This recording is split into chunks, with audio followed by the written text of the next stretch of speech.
Hello, नंदिताज किचनमध्ये तुमचं सर्वांचं खूप खूप स्वागत आहे. एरवी तुम्ही माझ्या आईला बघता या किचनमध्ये वेगवेगळ्या रेसिपीज करताना. सो आज मी म्हटलं की चला आपण पण एक नवीन रेसिपी ट्राय करून बघूया. सो आज जी मी रेसिपी करणार आहे त्याचं नाव आहे अरेबियन फ्रूट पुडिंग. सो माझ्या दोन आवडत्या रेसिपीजचं कॉम्बिनेशन आहे ही रेसिपी. म्हणजे पहिली रेसिपी म्हणजे तर फ्रूट सॅलड जी आपण नेहमी करतो. म्हणजे आपण दुधात कस्टर्ड पावडर घालतो, त्याचं कस्टर्ड बनवतो आणि त्यात आपण वेगवेगळे फ्रूट्स घालतो. आणि दुसरी रेसिपी म्हणजे अरेबियन पुडिंग आहे. तर अरेबियन पुडिंगमध्ये काय करतात, ब्रेड आणि कस्टर्ड याचे लेयर्स बनवून नंतर त्याला डेकोरेट करून फ्रिज करून एक रेसिपी बनवतात, त्याला म्हणतात अरेबियन पुडिंग. सो आता फ्रूट सॅलड आणि अरेबियन पुडिंग असं दोन्ही मिक्स करून आपण दोन रेसिपीज मिळून एक रेसिपी बनवायचा ट्राय करूया. सो बघूया कशी होती रेसिपी ते. तर आता इथे अर्धा लिटर मी दूध घेतलं आहे आणि ते आपल्याला तापवून घ्यायचं आहे. एकदा आपलं दूध तापलं की यात साखर घालायची आहे. मी इथे 5 चमचे साखर घातली आहे मोजून. तुम्हाला जास्त गोड आवडत असेल तर तुम्ही जास्त साखर घालू शकता, पण मला 5 चमचे सफिशियंट वाटली. आणि एकदा साखर घातल्यावर ती पूर्ण दुधात विरघळू द्यायची आहे आपल्याला. सो आता साखर विरघळेपर्यंत आपण कस्टर्ड बनवणार आहोत. त्यासाठी मी रूम टेम्परेचरचं 1/2 कप साधारण दूध घेतलं आहे आणि त्यात मी 2 चमचे कस्टर्ड पावडरचे टाकणार आहे आणि ती व्यवस्थित याच्यात विरघळून घेणार आहे, लम्प्स फॉर्म होणार नाही तशी. आता ही जी कस्टर्ड पावडर आहे आपली विरघळवलेली ती दुधात घालायची आहे आणि थोडंसं दूध घट्ट होईस्तवर ते उकळू द्यायचं आहे. एकदा हे आपलं कस्टर्ड जे आहे ते विरघळलं की गार होईस्तवर बघायचं. आता हे गार झालं आहे. आता इथे मी टोस्ट घेतले आहेत. आंबा, पपया, सफरचंद, केळं, डाळिंब, पिस्ते, गुलाब पाकळ्या, व्हिप्ड क्रीम घेतलेलं आहे आणि एक काचेचा बाउल घेतलेला आहे. सो आता आपण असेंबल करायला चालू करूया. आता इथे मी टोस्टचा लेअर लावला आहे, सर्वात पहिला जो लेअर आहे तो. खरं तर ट्रेडिशनल रेसिपीमध्ये ब्रेड वापरतात, सो तुम्ही ब्रेड पण वापरू शकता, पण क्रंचसाठी मी इथे टोस्ट वापरला आहे.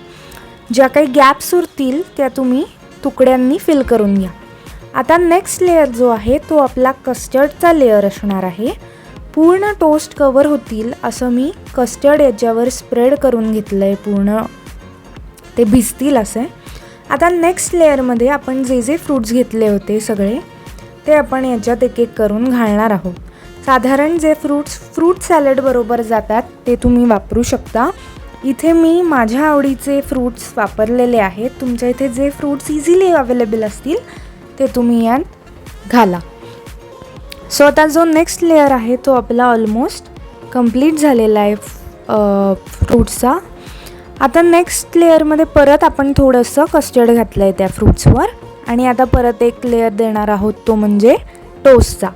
जर तुम्हाला क्रंची नको असेल तुमचं डेझर्ट, तुम्हाला जास्त मऊ सॉफ्ट असं आवडत असेल तर तुम्ही टोस्टच्या ऐवजी ब्रेड वापरलात तरीसुद्धा चालणार आहे.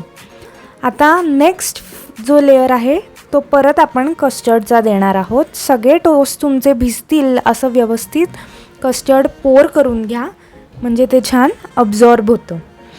आता आपला हा फायनल लेअर झालेला आहे. यानंतर आपण व्हिपिंग क्रीमचा एक फायनल लेअर देणार आहोत. सो इथे मी एक बॅग घेतली आहे, पायपिंग बॅग, आणि त्याचं टोक कापून मी त्यामध्ये एक नोझल इन्सर्ट करते आहे. या नोझलनी आपल्याला डिझाईन तयार करता येतं. तुम्ही तुमच्या आवडीचं कुठलंही नोझल वापरू शकता. आणि यामध्ये मी आता व्हिपिंग क्रीम भरणार आहे. त्यासाठी मी ती बॅग एका ग्लासमध्ये टाकून घेतली आहे. सो आता हे व्हिप्ड क्रीम आहे आपलं. तुम्ही व्हिपिंग क्रीम आणूनसुद्धा ते व्हिप करू शकता. मी रेडीमेड आणलं आहे, केक शॉपमध्ये इझिली मिळतं, जिथे केकचं सामान मिळतं. उरलेल्या व्हिपिंग क्रीममध्ये तुम्ही बघू शकता मी फूड कलर घातला आहे, चॉकलेटी रंगाचा, सो दॅट ड्युअल कलरचं डिझाईन आपल्याला करता येईल. ही स्टेप ऑप्शनल आहे. तुम्हाला असं काही करायचं नसेल तर तुम्ही नॉर्मल जे व्हिप्ड क्रीम आहे ते त्यातनी डिझाईन करू शकता किंवा तुम्ही प्लेन पण ते करू शकता. मला डिझाईन करायचं होतं म्हणून मी इथे पायपिंग बॅगचा वापर केला आहे. आता आपण साधारण फुलाचं डिझाईन असलेलं इथे डिझाईन काढणार आहोत आणि पूर्ण जो वरचा लेअर आहे तो व्हिपिंग क्रीमनी आपण कवर करून घेणार आहोत. सो तुम्ही बघू शकता इथे मी पूर्ण कवर केलं आहे. आता परत एकदा गार्निश करायचं आहे आपल्याला, म्हणजे आपली डिश जी आहे ती सुंदर दिसेल. सो मी इथे काही पिस्ते वापरले आहेत, गुलाब पाकळ्या वापरल्या आहेत. तुम्हाला आवडत असतील तर तुम्ही इतर ड्रायफ्रूटसुद्धा वापरू शकता, तुमच्या ज्या आवडीचे असतील ते. आणि आता मी एक एक करून सर्व जी फळं आहेत ती याच्यावर छान दिसतील अशी सजावट याला करणार आहे. तुम्हाला आमच्या रेसिपीज जर आवडत असतील आणि तुम्ही चॅनलला फॉलो करत असाल तर प्लीज या व्हिडिओला लाईक करा, शेअर करा आणि आमच्या चॅनलला न विसरता सबस्क्राईब नक्की करा. तुम्हाला यापुढे कुठल्या रेसिपीज बघायला आवडतील ते सुद्धा आम्हाला कॉमेंट बॉक्समध्ये नक्की कळवा. तर आता आपलं हे पुडिंग जे आहे ते रेडी झालेलं आहे. आता आपण हे 3 ते 4 तास रेफ्रिजरेट करणार आहोत आणि त्यानंतर आपण हे अनमोल्ड करून टेस्ट करणार आहोत. सो आज जी ही आम्ही रेसिपी दाखवली याच्यात खरं तर तुमच्या 2 रेसिपीज होतील. तुमचं कस्टर्ड प्रिपेअर झाल्यानंतर तुम्ही डायरेक्टली जर त्यात फ्रूट्स घातले तर तुमचं फ्रूट सॅलड रेडी होईल. जर तुमचं प्रमाण कमी जास्त झालं आणि कस्टर्ड जास्तीचं उरलं हे पुडिंग ट्राय करताना तर त्याच्यामध्ये फ्रूट्स घाला आणि ते फ्रूट सॅलड म्हणून एन्जॉय करा. याच्यामध्ये जी व्हिपिंग क्रीमची स्टेप मी टाकली आहे ती मी सजावटीसाठी म्हणून टाकली आहे. ती तुम्ही पूर्णपणे स्किप पण करू शकता आणि जो फूड कलर आम्ही ॲड केला तो सुद्धा तुम्ही स्किप करू शकता. सो आता आपण हे रेफ्रिजरेट करू. सो आता आम्ही चांगलं याला 2 ते 3 तास रेफ्रिजरेट केलं आणि हे सेट झालं आहे. आता आपण कट करूयात आणि बघूयात की कसं झालं आहे. डेझर्ट आपलं दिसतंय तर खूप सुंदर. आणि सेकंडली जर तुम्ही डाएटवर असाल तर फक्त ही रेसिपी बघा आणि एन्जॉय करा. अजिबात खायचं किंवा करायची ट्राय करू नका. आणि डाएटवर नसाल तर नक्की करून बघा आणि रेसिपी नक्की एन्जॉय करा.